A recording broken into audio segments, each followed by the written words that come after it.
Welcome to this explainer. Today, we're gearing up and equipping LCMS Convention delegates to navigate Floor Committee 8, which is all about finance. We're going to be pulling from today's business, the Convention Workbook, and the Committee 8 Amendment Guide.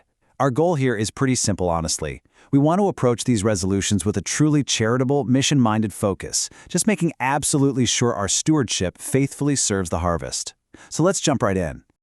Okay, here's our roadmap. We'll establish our framework, analyze the really high-stakes resolutions, build out a practical floor toolkit for you, and then, of course, ground it all in theology. Section 1. We're kicking things off by establishing the kingdom over castle lens. Now, this is the unifying analytical lens we'll use for every governance and financial resolution. The crucial point here is that the Synod should steward resources, money, benefits, publishing, reporting, primarily for congregations, workers, and gospel mission. That's what we call kingdom thinking, but we've got to be on high alert to avoid castle thinking. That's that classic trap of protecting the institutional machinery through secrecy or over-control. As a delegate, your radar should be scanning for resolutions that maintain low control while demanding really high accountability. To actually measure that accountability, we're going to use the 5 capital scorecard. We have to evaluate every single resolution by how well it releases these specific capitals. There's spiritual capital, like word and sacrament. Relational capital, which is all about trust. Physical capital, like our facilities and shipping. Intellectual capital, meaning clear policies and usable guidance. And finally, financial capital, covering sustainability, settlements, and risk. Section 2. Let's look at the high stakes involving legal and CPS. So how does our lens apply to the highest impact resolutions? Let's take Resolution 801, which deals with legal judgments and settlements.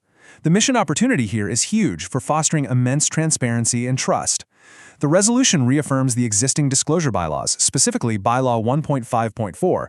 But wait, here is the castle thinking risk. It can create this sort of fog bank where after a settlement is totally concluded, congregations end up receiving absolutely no meaningful post-settlement accounting. But a narrow, delegate-ready amendment fixes that risk beautifully. By mandating a summary report of the financial impact, payment sources, and governance lessons, we balance high accountability with legal prudence. And we do all of this while strictly preserving proper confidentiality and donor privacy. It's a win-win. Before you even head to the mic, ask your delegation this huddle question. Does this give meaningful accountability without legally improper disclosure? If the answer is no, well, here is your ready-to-go motion. I move to amend Resolution 8-01 by adding post-settlement reporting where legally permissible.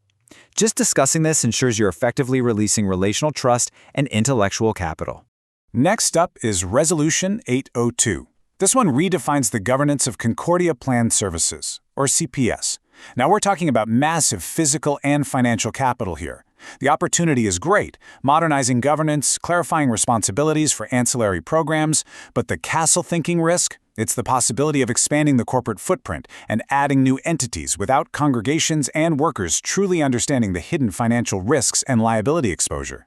To cure this, delegates should seriously consider a clarifying amendment. You could step up to the mic and simply state, I move to amend Resolution 802 by requiring plain language notice before major new responsibilities are assigned.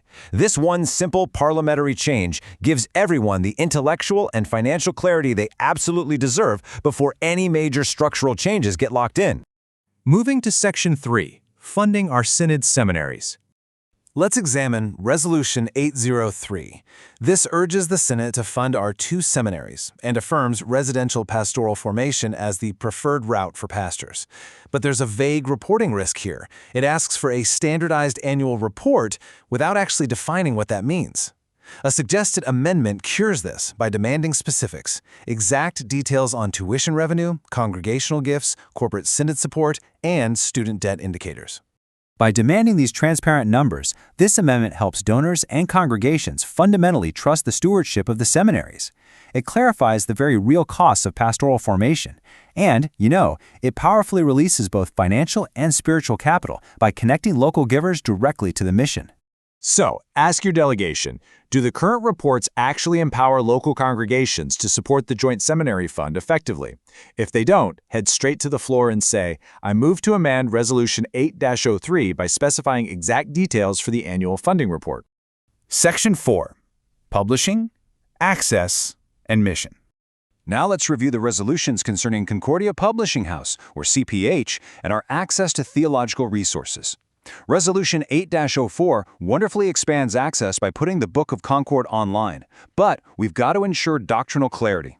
An essential amendment here explicitly requires that any online expansion clearly distinguishes the historic, binding text of the Confessions from modern explanatory notes. In your huddle, ask, does this make the Confessions accessible without confusing commentary with confession? If it needs fixing, step right up to the mic and state, I move to amend Resolution 8-04 to distinguish the historic text from explanatory notes. This precise, very focused step safeguards our spiritual capital while maximizing intellectual accessibility worldwide.